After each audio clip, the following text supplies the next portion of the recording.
The process server thrust the thick manila envelope into my hands outside my Los Angeles office building on a bright Tuesday morning. "Ethan Reynolds, you've been served," he said without emotion. And with those words, my past relationship with Sarah came back to haunt me in the worst way possible. She was suing me for deception, claiming I had hidden my gay identity from her all those years ago. I stood frozen on the sidewalk, the California sun warm on my face, while everything inside me turned ice cold. My fingers shook as I tore open the papers right there, the legal language blurring at first until the charges hit like punches: fraudulent concealment of sexual orientation, emotional distress, and demands for damages that could wipe out the savings I had built since college. How had it come to this? Sarah and I had dated for 2 years back at UCLA, a time when I was still figuring out who I was, pretending the confusion was just stress from finals and family expectations. I never lied outright. I just never said the words that terrified me. My parents, strict Midwestern transplants who had moved to California for my dad's job, had drilled into me that success meant a wife, kids, and the straight path they had walked. Coming out would have meant losing them, losing the approval that kept me going through late-night study sessions and part-time jobs. So I stayed silent, dated Sarah to keep the peace, and when the relationship ended naturally after graduation, I thought that chapter was closed. Now, 10 years later, I was a successful marketing director at a downtown firm, living openly with Marcus, the man who had taught me what real love felt like. Marcus was a high school teacher with a kind smile and the patience of someone who had walked his own coming out road years earlier. We had built a quiet life together in our Silver Lake apartment. Sunday hikes in Griffith Park, shared coffees at the kitchen table, plans for a future that felt solid. The lawsuit threatened all of it. I called Marcus immediately, my voice cracking over the phone. "She's suing me, Mark. She says I deceived her by not telling her I was gay." He was at work, but promised to meet me at home in an hour. By the time I got back to the apartment, the weight of the accusations pressed down harder. I paced the living room, replaying every conversation with Sarah from college. Had I known for sure back then? The nights I lay awake questioning everything. The way her touch felt wrong in ways I couldn't explain, the secret glances I stole at male classmates. Those were my private battles. I never set out to hurt anyone, but the papers didn't care about my internal war. They painted me as a calculated liar who used her as cover. When Marcus walked through the door, he pulled me into a hug without a word, his steady presence the only anchor in the storm. "We'll fight this," he whispered. "You're not alone anymore." That night we sat up late, reading the complaint together, and I felt the first crack in the wall I had built around my past. Hiding had protected me once, but now it was being used as a weapon. I knew I had to face it head-on, no matter what it cost my family ties or my career.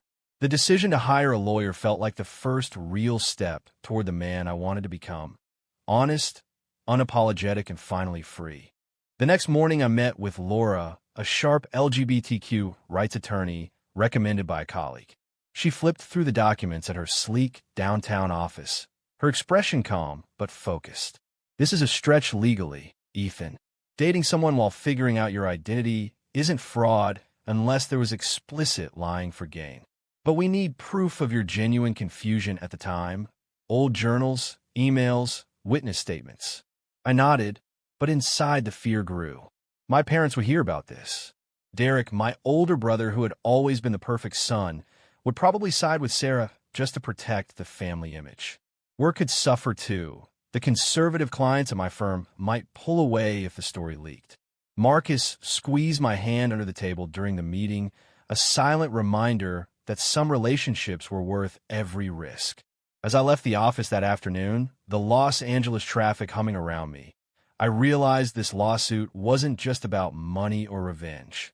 It was about forcing me to confront the choices I had made, the silences I had kept, and the man I had become by hiding. The fight was just beginning, and for the first time, I felt ready to stop running from my truth.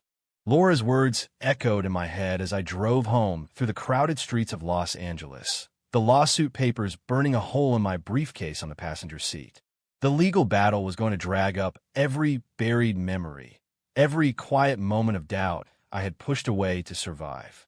Marcus had taken the afternoon off, and when I walked into the apartment, he had already started dinner, pasta simmering on the stove, the smell of garlic and basil filling the space we had made our own.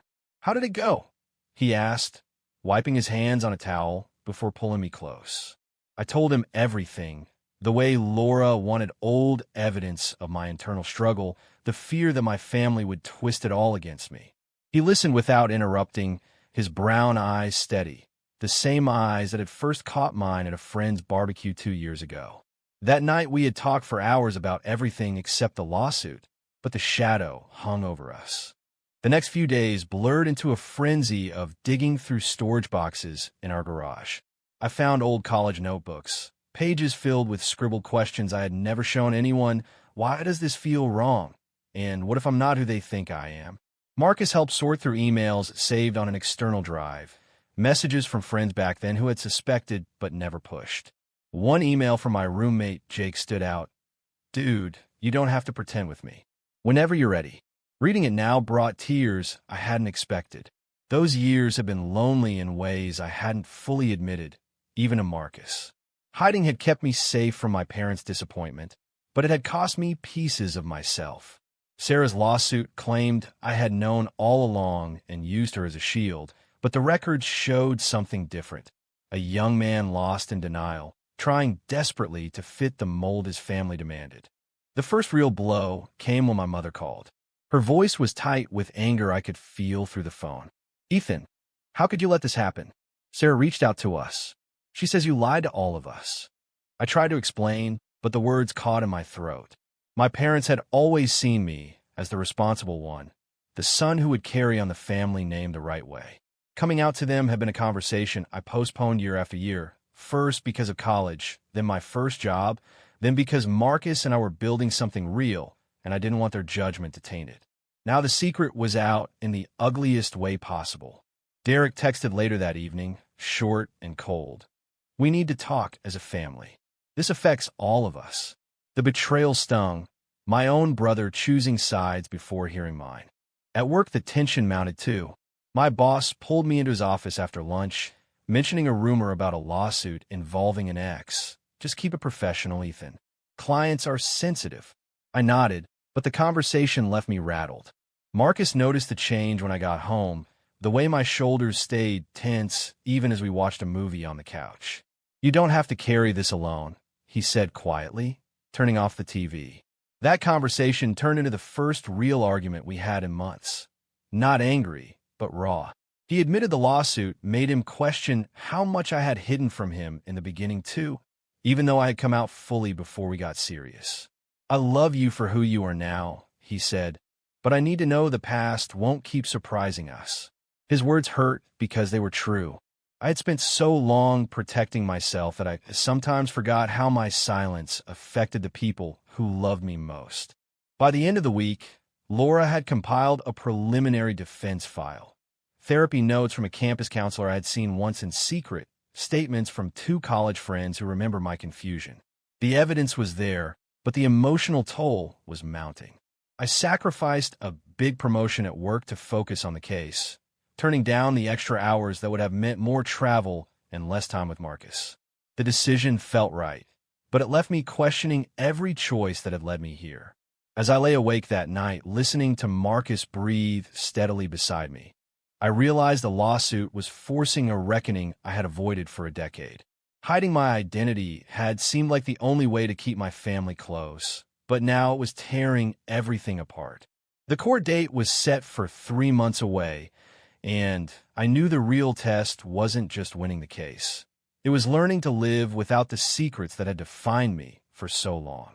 The weeks leading up to the deposition dragged like a slow-motion nightmare, each day peeling back another layer of the life I had carefully constructed. Laura scheduled practice sessions in her office, grilling me on every detail of my college years with Sarah until the memories felt raw and exposed. "They'll try to paint you as manipulative," she warned during one late afternoon meeting. "We need to show the jury you were struggling, not scheming." Marcus sat in on a few sessions, his presence a quiet support that kept me from breaking. But the strain showed in small ways. Missed dinners, shorter conversations, the way he sometimes stared at his phone when Sarah's name came up in discussions. I hated that my past was bleeding into our present, yet I couldn't stop it. The family confrontation happened on a Saturday I had dreaded for weeks. My parents insisted on meeting at their house in Pasadena, the same suburban home where holidays had always felt like performances. Derek was there with his wife, the kids conveniently at a friend's. The moment I walked in, the air thickened. "How could you hide something like this from us?" my father demanded, his voice low but sharp. My mother's eyes filled with tears she refused to let fall. I tried to explain the confusion, the fear of losing them, but Derek cut in with printed photos he had somehow obtained, old social media posts, blurry images from college parties where I stood a little too close to male friends. "You used Sarah as cover," he accused. "Grandpa would be ashamed." The words landed like blows because part of me had wondered the same thing in darker moments. Hiding had felt like protection, but now it looked like betrayal even to me. I left that house with a heavy heart, driving aimlessly through the city before pulling over at a park overlooking the hills. Marcus met me there after I texted him, and we sat on a bench as the sun dipped lower. "They don't get to define you," he said, taking my hand. But the misunderstanding between us grew too. He admitted he felt secondary to the drama, worried that if I won the case I might slip back into old habits of partial truth. The conversation turned tense, voices rising for the first time in our relationship. I defended myself, explaining how the lawsuit had forced me to see how much I had sacrificed for acceptance that was never unconditional. In the end, we reconciled with a long hug, but the crack remained. That night, I made a decision. No more half measures.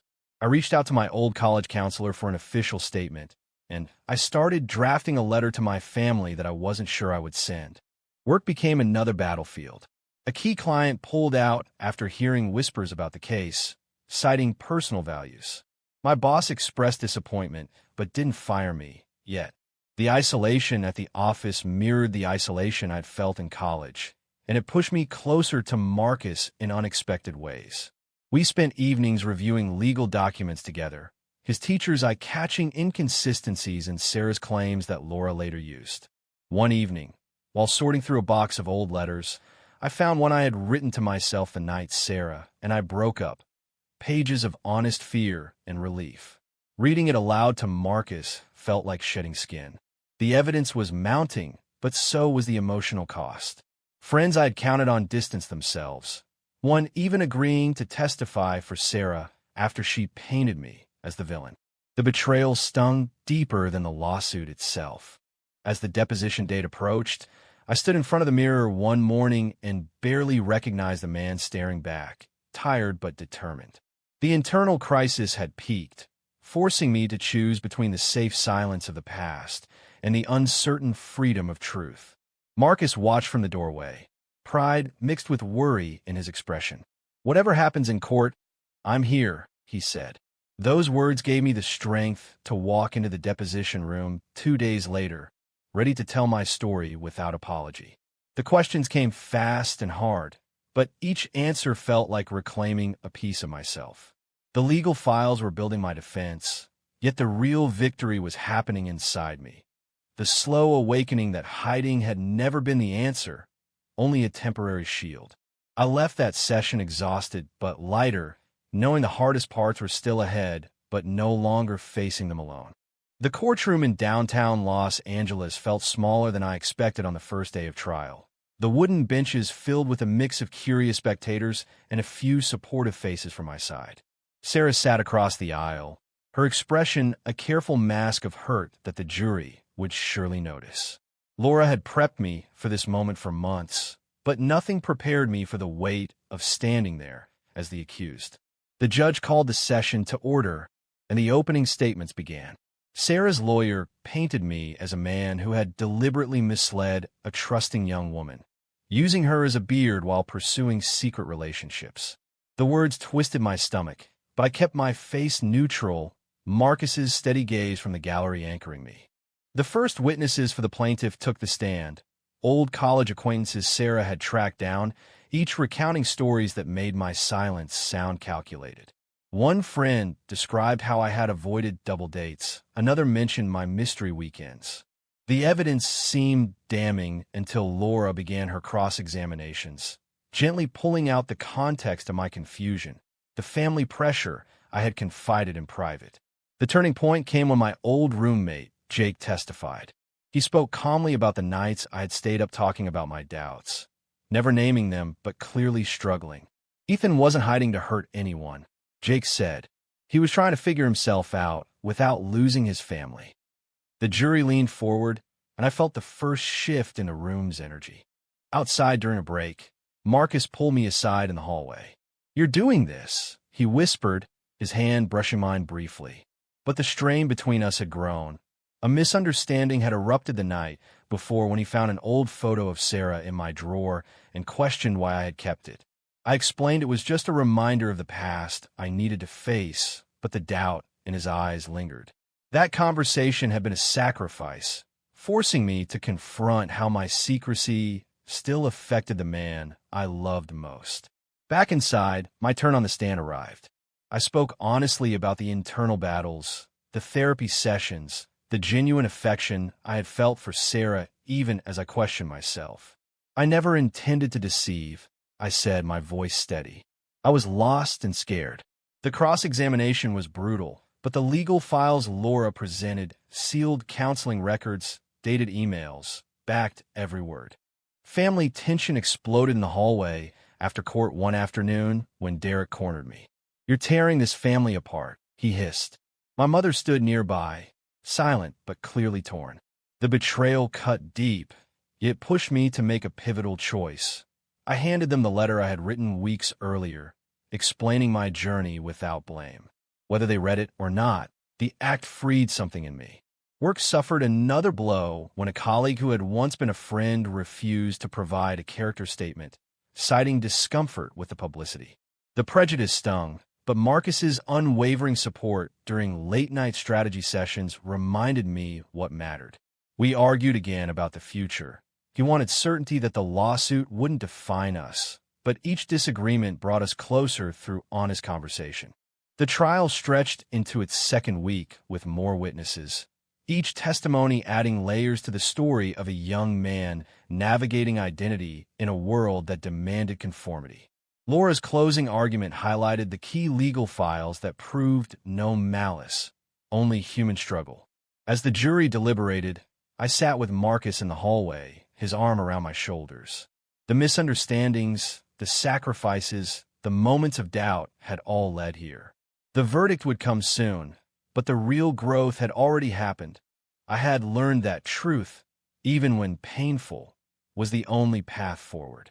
The judge's gavel would decide the legal outcome, but my heart had already chosen the man I would be from now on. The jury filed back into the courtroom after 3 hours that felt like days, their faces unreadable under the fluorescent lights. I gripped Marcus's hand tightly as the foreman stood, my heart pounding so loudly I was sure the whole room could hear it. "We find in favor of the defendant," he announced clearly. The words hung in the air for a second before the courtroom erupted in murmurs. Sarah's shoulders slumped, her lawyer immediately asking for clarification, but the judge banged the gavel and confirmed it. All charges dismissed. The legal files Laura had fought to introduce, the therapy records, the dated journals, the witness statements proving my genuine identity crisis, had done exactly what we hoped. No deception, no fraud, just a young man doing his best in impossible circumstances. I felt the weight of 10 years lift in that single moment, tears stinging my eyes as Marcus pulled me into a fierce hug right there in the gallery. Outside on the courthouse steps, the Los Angeles sun felt brighter than it had in months. Reporters waited, but Laura handled them while Marcus and I slipped away to a quiet cafe nearby. "You did it," he said, his voice thick with emotion. The victory tasted sweet, yet the aftermath brought new challenges. My family's reaction arrived via a group text from Derek later that afternoon. A simple congratulations, I guess, that carried years of unresolved tension. My mother called that evening, her voice softer than I expected. "We read your letter, Ethan. We don't understand everything, but we want to try." The partial reconciliation felt like a hard-won gift, not the full acceptance I had dreamed of, but enough to open a door I had long kept closed. The real test came in the weeks after the verdict when the story leaked to local media. Colleagues at work whispered, some offering support while others kept distance. I made the decision to address it head-on in a company meeting, sharing just enough of my journey to humanize the headlines. The response was mixed, but the promotion I had turned down earlier was offered again, this time on my terms. Marcus and I celebrated that night with a quiet dinner at home, the conversation turning to the misunderstandings that had nearly pulled us apart during the trial. I was scared the past would always haunt us, he admitted. We talked through it honestly, deciding together to plan a small trip up the coast, a chance to rebuild without the shadow of the lawsuit. One afternoon, I visited the storage unit alone and burned the last box of old college mementos I no longer needed, the act symbolic of letting go. The internal crisis that had defined me for so long had transformed into quiet strength.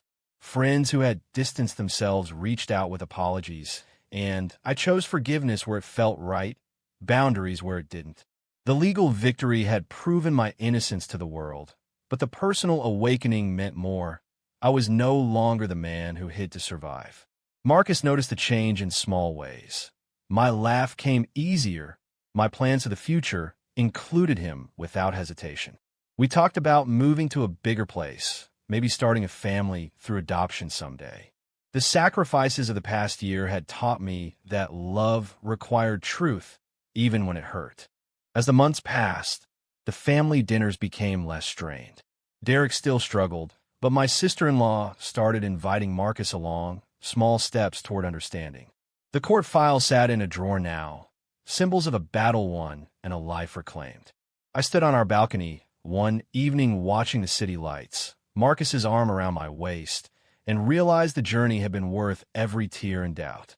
The accusation had forced me to grow, to choose authenticity over approval, and to build relationships that could withstand the truth. The story wasn't over, but for the first time, I was writing the next chapters without fear. The coastal drive up to Big Sur with Marcus felt like the first real breath I had taken in over a year.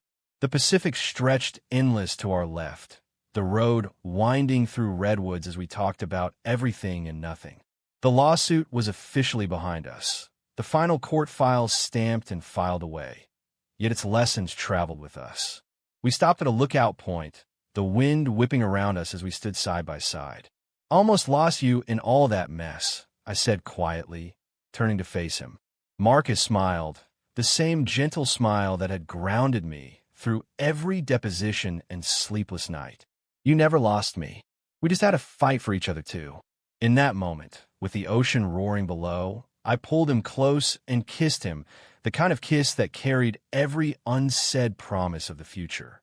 No more hiding, no more half-truths, just us, open and real under the bright California sky. Back in Los Angeles, life settled into a new rhythm.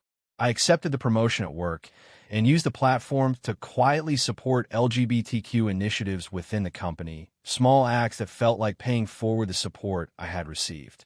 My parents visited our apartment for the first time since the verdict, bringing a homemade pie and tentative questions about Marcus. The conversation wasn't perfect, but it was honest, the kind of dialogue I had once believed impossible. Derek even joined for coffee one afternoon, admitting the lawsuit had forced him to examine his own prejudices. The family fractures weren't fully healed, but the foundation was stronger because truth had replaced silence. Marcus and I started planning the house we had dreamed about, a place with room for friends, maybe kids someday. The emotional journey that began with a manila envelope on a sidewalk had reshaped every relationship in my life. The love that grew deeper with Marcus, the friendships that survived the fire, the family ties that bent but didn't break. I had faced betrayal from those I trusted, made sacrifices that tested my limits, and emerged with a clarity I never knew I needed. The court had cleared my name, but the real victory was internal. The man who once hid now stood tall in his truth. One quiet evening on our balcony, Marcus handed me a small framed photo from our Big Sur trip, the two of us laughing against the sunset. To new chapters, he said. I hung it on the wall as a reminder that every crisis carries the seed of growth. Looking back, the accusation that it shattered my world had ultimately rebuilt it stronger. The legal files proved my innocence to strangers, but the people who mattered saw the real proof in how I lived now. Openly, lovingly, without apology. As the city lights twinkled below, I felt complete in a way I never had before. True or false? Hiding your true identity from loved ones to preserve peace is never a form of deception, but simply a necessary survival choice in a judgmental world.